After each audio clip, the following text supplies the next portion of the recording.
Some time ago, I went on an adventure. I created a scenario in my mind, and one of which vicariously led me to where I am today. I thought to myself, what do you do when you have no tools? I wanted to be able to sit down at any standard Linux terminal or machine given root permissions and see exactly what I was capable of on any given network. I wanted to know what impact it would have and how this was applicable in modern situations. I wanted to discover lesser known attacks which were unknown to me at the time. I also wanted to do this without any tools at all. I was researching this and I was on this quest, and while I was going through this, I would notice certain things and I would just remember them and I would store them in my head for a future reference. And today I'd like to share some of those with you.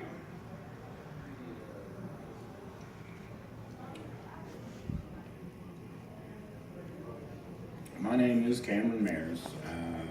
I kind of regret being called a hacker due to the negativity surrounding the word, and I decided to coin the term internet historian.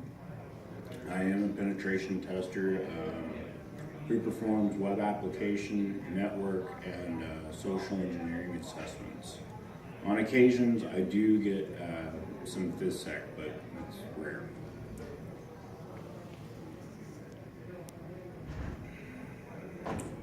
My goals for this presentation are to empower you with techniques which you may not be familiar with. I also want to shed light on a subject matter you might not be aware of. It's also my hope today's presentation will cause some people to think a little more before they act. And the agenda for today's talk is I'll share an opinion, and we're going to reflect on the events which led me to discover what I did, and then we're just going to drop it. So this slide is it's a quote from VentSurf, and if anybody knows who he is, he's like the internet evangelist at Google. I agree with it. I totally do. Yet if the problem isn't able to be seen, how will it be recognized? I think one of the largest issues we face is communication. A great example of this is an emotion. Exactly what does it mean to love? Think of your answer and then ask the person next to you. If their answer is not exactly the same, it could lead to an exploitable interpretation through social engineering. Many times we as humans get very upset, especially with those whom we love. Perhaps if we were able to express exactly how we feel, then less fighting would occur. And people would generally be more happy. However, remember, the individual you're expressing your feelings to, they need to feel exactly the same way as you do, because if not, then it leads for interpretation. In my eyes, this is due to a flaw in communication. In information technology, we use an open systems connection model, or OSI model. If we are to continue to build upon this model, wouldn't it be advantageous to ensure a strong foundation? I've brought this man to your attention due to him being famously quoted for many things, one of which I believe many of you are familiar with. However, the quote could belong to Lao Tzu, the founder of Taoism, or Taoism. And of course, the quote is, "The quieter you become, the more you are to hear. And when I first set out on my adventure, I started to really think about this. How could I become a ghost in the wire? I knew I could, at will, change my MAC addresses. And those were held in logs, but what else could I do? From this train of thought, I decided I would name my computer localhost, and the results were astounding. In most cases, in all networking appliances, the effect is the same. The DHCP server issues me a valid IP address. However, the host name isn't logged. This further complicates pinpointing an attacker. And I don't know if vendors will care too much, so let's scream pfSense and get a little community support. And you can see, this is just an example of like a home router, but it's mine. Under the name of my attached client, it's unknown, yet right there, if I do hostname -F, I'm the local host. And I've shown that we got the right MAC address there, so that's bad. When I first started on this adventure, I was looking into different ways which I could attack a network. I had learned of VLAN hopping and different methods used. I also stumbled upon QEMU, and I was astounded with its virtual networking flexibility. I wanted to know how this worked, and I continued to research.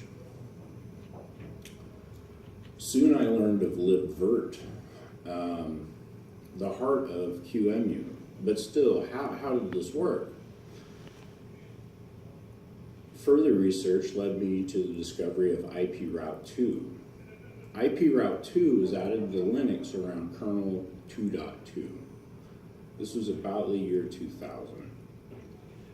By this time, it was well known you could abuse the address resolution protocol known as ARP poisoning or ARP cache poisoning.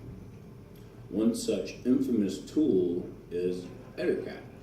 And if you research Google man in the middle or anything like that, you'll find EtherCAT all over the place. By sending crafted packets, an attacker could pose as the gateway or the client, which allows for a man in the middle condition.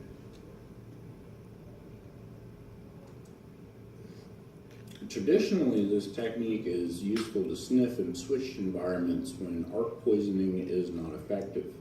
For example, where static map ARPs are used, right? So you got a static network, and this is a technique you would use.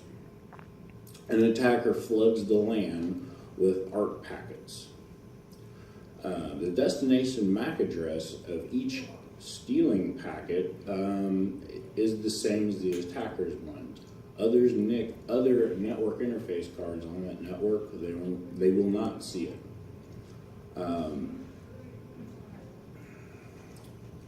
The source MAC address won't see these packets. The source MAC address will be the one of the MACs of the victim. This process steals the switch's port of each victim using low delays. Packets destined to stolen MAC addresses will be received by an attacker winning a race condition with the real port owner. When the attacker receives the packets for the stolen host, it receives the packets, stops the flooding process, and performs ARP requests for the real destination of the packet. When it receives the real destination of the packet, the ARP reply assured the victim has taken back his port. So EtherCAT does this by that method. They flood it out, right?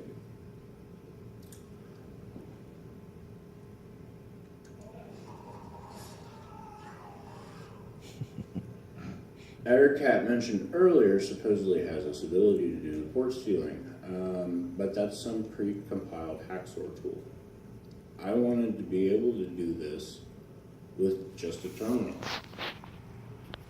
So I sat down and I learned how to do it in just Bash. And it turns out we have so much virtualization now.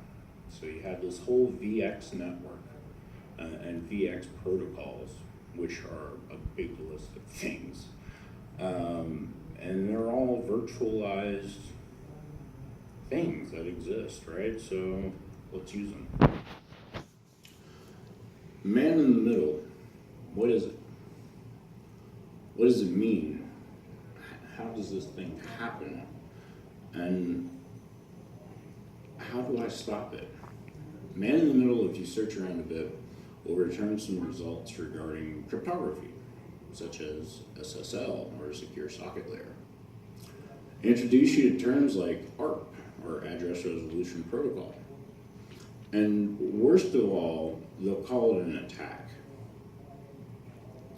Please stop calling man in the middle an attack. By itself, it's not an attack. Man in the middle is a condition which exists in the network at all times. And it's very, very, very conditional.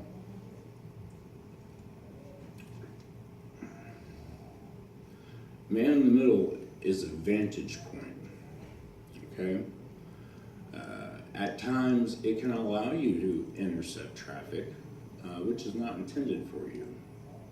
However, at times, it can be used for redirecting requests from network-attached clients. You're not attacking until you attack a network client. Man in the middle can also do so much more. Like, you can hook applications, right? And then you're man in the middling the code as it goes into the kernel. Yay, debugging, right?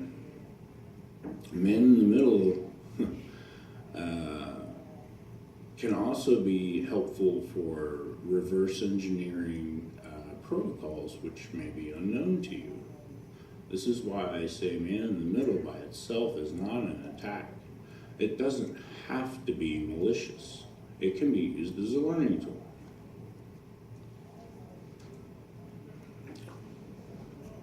With the commands I provided earlier, effectively we have stolen the open ports to the gateway itself. These are all the ports. The ping with the defined interface will then cause the redirection. When the attacker issues the attack, the open ports on the gateway become ours. We can then replace its contents with our own, or provide listeners. This accomplishes a number of benefits for an attacker.